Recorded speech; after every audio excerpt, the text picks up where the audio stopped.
Hello everyone, welcome to Anubha study facts.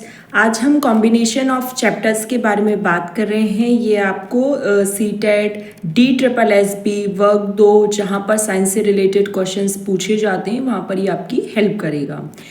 क्योंकि आप सभी लोगों को ये डाउट होता है कि जैसे साइंस है, TGT की अगर तैयारी कर रहे हैं, वर्ग 2 की तैयारी कर रहे हैं, सी टेट पेपर 2 की तैयारी कर रहे हैं तो फिजिक्स केमिस्ट्री बायोलॉजी तीनों आता है। PGT में तो भाई सब्जेक्ट कंसर्न आएगा, लेकिन TGT में साइंस है तो फिजिक्स केमिस्ट्री बायोलॉजी तीनों आता है। तो उसकी कैसे तैयारी करना है, किस तरीके से कॉम्बिनेशंस बनाएं हम चैप्टर्स के कि हम एक साथ इन तीनों की अच्छे से तैयारी कर पाएँ।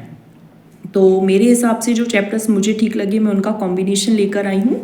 और आप अपना फीडबैक ज़रूर दिया कीजिए, उससे चाहे अच्छी लगे वीडियो, चाहे जो भी कमी लगे इवन वो भी आप मुझे कमेंट्स में बताइए, सो दैट मैं उसे इम्प्रूव कर पाऊँ। और अगर अच्छी लग रही है तो वो भी बताइए ताकि मैं उस पर कंसिस्टेंसी रख के वीडियोज़ बना पाऊँ। ठीक है, तो चलिए फिर आज का सेशन हम शुरू करते हैं। सबसे पहले सेल चैप्टर, क्योंकि बहुत टाइम से अगर पढ़ाई जिसने छोड़ दी है या रुकी हुई है तो एक इंटरेस्ट बनाने के लिए थोड़ा सा कंपैरेटिवली इजी चैप्टर हम लेंगे, सो दैट हमारा एक मोटिव बन जाए, हमारी पढ़ाई में एक इंटरेस्ट बन जाए उसके लिए। तो सेल और मोशन को आप एक साथ कर सकते हैं, मतलब फर्स्ट हाफ डे में आप सेल पढ़ेंगे, सेकंड हाफ डे में आप मोशन पढ़ेंगे। इस तरीके से आप अपना कॉम्बिनेशन बना सकते हैं। क्योंकि क्या होता है, कितनी बार ऐसा होता है कि हम एक टॉपिक को लेकर बैठे हैं, पूरा दिन उसी में निकल गया, ना तो वो टॉपिक कंप्लीट हुआ और ना ही हमारा कुछ अच्छा आउटपुट निकला। मेन चीज़ ये होती है कि हमें अब आउटपुट भी देखना है। आउटपुट कौन इवेल्युएट करेगा, क्योंकि हम घर बैठे तैयारी कर रहे हैं, हमने कोई कोर्स परचेज नहीं किया है, हम कोई ऑनलाइन क्लासेस नहीं ले रहे हैं, हम कोई ऑफलाइन क्लासेस में नहीं जा रहे हैं। तो हमारा इवेल्युएशन कौन करेगा, तो हमें खुद का इवेल्युएशन करना है। और उस इवेल्युएशन को हम करेंगे मॉक टेस्ट के फॉर्म में, MCQs की प्रैक्टिस के फॉर्म में। ठीक है, तो हमने सबसे पहले किसी मतलब आज से ही, अगर ये वीडियो आप जब भी देखें तब से ही अपना ये स्टार्ट करने की कोशिश करें। तो सबसे पहले आपने सेल टॉपिक किया फर्स्ट हाफ में, और सेकंड हाफ में आपने मोशंस की थ्योरी करी, मोशन चैप्टर किया। फिर नेक्स्ट डे में आपने फर्स्ट हाफ में सेल के MCQs की प्रैक्टिस करी, या जो भी पोर्शन रह गया था वो किया। फिर सेकंड हाफ में आपने न्यूमेरिकल्स की प्रैक्टिस करी। बुक्स में आपको बता चुकी हूँ, नहीं देखिए तो चैनल पर वीडियोज़ अपलोडेड है, देख लीजिएगा। फिर ऐसे करते 2-3 दिन आपने इसमें निकाल दिए, और आपका ये जो 2 टॉपिक हैं, 2 चैप्टर्स हैं, इन पर काफ़ी अच्छी कमांड आ जानी चाहिए। आपको लगे कि हाँ अब ये मेरा पूरा हो गया है, तब जाकर आप नेक्स्ट चैप्टर पर जंप करेंगे।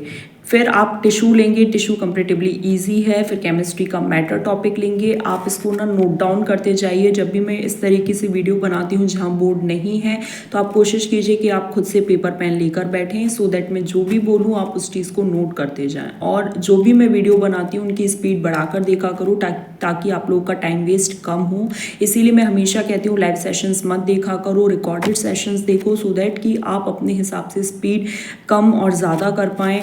आपको जहाँ लगे आप वहाँ पर पॉज ले पाएँ, वहाँ पर आप अपने नोट्स बना पाएँ। और जो भी मैं वीडियो बनाती हूँ उनकी भी स्पीड को इंक्रीज़ करके देखा करो। टाइम वेस्ट बिल्कुल नहीं होना चाहिए, टाइम बहुत ज़्यादा इंपॉर्टेंट है। लगभग सी टेट, DSSB, वर्ग 2 ये सारे exams line by line linked up हैं, तो सभी की तैयारी अच्छे से हो जाए, इसके लिए टाइम वेस्ट नहीं होना चाहिए। फिर diversity in organisms plus atom and molecules को आप साथ में ले सकते हैं। स्ट्रक्चर ऑफ एटम थोड़ा सा हो सकता है किसी को डिफ़िकल्ट लगे, तो आप उसके लिए पूरा एक सेपरेट डे रख सकते हैं कि हाँ आपको केवल स्ट्रक्चर ऑफ एटम पढ़ना है। फोर्स कंपैरेटिवली ईजी है। इसके साथ आप अपना रिवीजन सेशन रखेंगे। रिवीजन सेशन में आप क्या करेंगे, मैंने आपको इससे पहले वाली वीडियोस में बताया है। जब भी आपको रिवीजन करना होगा आप अलग अलग तरीके से करेंगे। किसी दिन आप पूरा रिवीजन कर लेंगे अपने नोट से, किसी दिन आप रिवीजन करेंगे कोई वीडियो का 1 शॉट देखकर, किसी दिन रिवीजन करेंगे MCQ की प्रैक्टिस करके, किसी दिन रिवीजन करेंगे जो MCQs आपको नहीं आ रहे थे, बार बार गलत हो रहे थे, डाउट था आपको, उन पर आपने अलग से उसी टाइम पे गोले बना लिए थे, तो उन सब की आप इस तरीके से रिवीजन करेंगे। एक ही तरह का मोनोटोनस रिवीजन नहीं करना है, क्योंकि अगर मोनोटोनस स्टडी करेंगे तो वो लॉन्ग टाइम तक रन नहीं करेगी। ग्रेविटेशन भी इजी है, इसके साथ भी आप फुल्ली एक रिवीजन सेशन रखेंगे, क्योंकि अब रिवीजन के लिए आपको क्या क्या पढ़ना है, सेल पढ़ना है, मोशन पढ़ना है, टिश्यू पढ़ना है, मैटर पढ़ना है, डाइवर्सिटी इन लिविंग ऑर्गेनिजम्स पढ़ना है, एटम मॉलिक्यूल्स पढ़ना है। तो आपके पास रिवीजन के लिए काफ़ी अच्छी मात्रा में रिवीजन का मैटर इकट्ठा हो चुका होगा, तो आपको वो सब कंप्लीट करना है। वर्क एंड एनर्जी के साथ रिवीजन क्यों, क्योंकि जैसे आपने फोर्स लिया, फोर्स के साथ आप सेल का रिवीजन रख लो, ग्रेविटेशन लिया आपने उस दिन मैटर का रिवीजन रख लिया, वर्क एंड एनर्जी लिया तो आपने स्ट्रक्चर ऑफ एटम का रिवीजन रख लिया। इस तरीके से आप कॉम्बो बनाते हुए इनका रिवीजन करते जाएंगे। फिर साउंड चैप्टर है, साउंड चैप्टर और केमिकल इक्वेशन रिएक्शन वाला जो वो चैप्टर है वो थोड़ा सा मतलब दोनों ही मॉडरेट लेवल पर आते हैं, तो आप उनको रिवाइज करेंगे। फिर उसके बाद एसिड बेस एंड सॉल्ट और रिप्रोडक्शन, ये दोनों चैप्टर्स को आप साथ में करेंगे। लाइफ प्रोसेस काफ़ी बड़ा है, 1 वीक ले लेगा और इसको आपको हायर क्लासेस से भी पढ़ना है। 9th 10th के साथ साथ मतलब आपको इस चीज़ को 10th की बुक में है ये लाइफ प्रोसेस, के साथ साथ आपको 11th की ह्यूमन फिजियोलॉजी से भी ये कंप्लीट करना रहेगा। मेटल नॉन मेटल के साथ आप इवोल्यूशन चैप्टर को ऐड कर लेंगे। हेरिडिटी कंपैरेटिवली बड़ा चैप्टर है, क्वाइट डिफिकल्ट है, तो आप इसके साथ रिवीजन सेशन रखेंगे। अब रिवीजन सेशन में आप वर्क एनर्जी का रिवीजन कर सकते हैं, फोर्स ग्रेविटेशन का रिवीजन कर सकते हैं। इस तरीके से आप अपने हिसाब से कुछ भी रिवीजन कर सकते हैं। Revision it's all up to you कि आप किस तरीके से रिवाइज करना चाहते हैं चीज़ों को। कार्बन एंड कंपाउंड खुद में ही बड़ा चैप्टर है, इसको हायर क्लासेस से भी करना है, तो इसका एक सेपरेट पूरा 1 वीक इसी पर डिवोटेड रहेगा। लाइट इजी चैप्टर है, इसके साथ आप रिवीजन रख सकते हैं, तो रिवीजन आप लाइफ प्रोसेस के MCQs का रख सकते हैं। इलेक्ट्रिसिटी, इसमें न्यूमेरिकल्स काफ़ी ज़्यादा हैं तो इसको सेपरेट रखेंगे। मैग्नेटिक इफेक्ट काफ़ी छोटा और थ्योरेटिकल है, इसके साथ रिवीजन रखेंगे। तो हेरिडिटी का रिवीजन रख सकते हैं, इवोल्यूशन चैप्टर का रिवीजन रख सकते हैं, पीरियोडिक क्लासिफिकेशन को सेपरेट बना रखेंगे।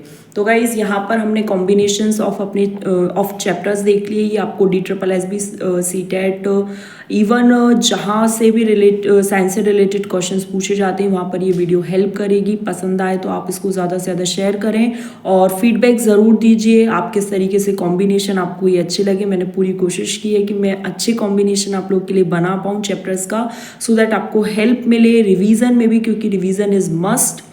बहुत ज़्यादा पढ़ते जाएंगे, रिवीजन नहीं करेंगे तो वो भी लॉन्ग टाइम तक रन नहीं करेगा, भूल जाएंगे चीज़ें, और अगर एग्जाम में भूल गए तो फिर हमने कितनी भी मेहनत की हो वो मैटर नहीं करती है। चलिए फिर आज सेशन को यहीं पर एंड करते हैं। सेशन पसंद आए तो do like share and subscribe. Next session में मिलेंगे। Thanks for watching this video.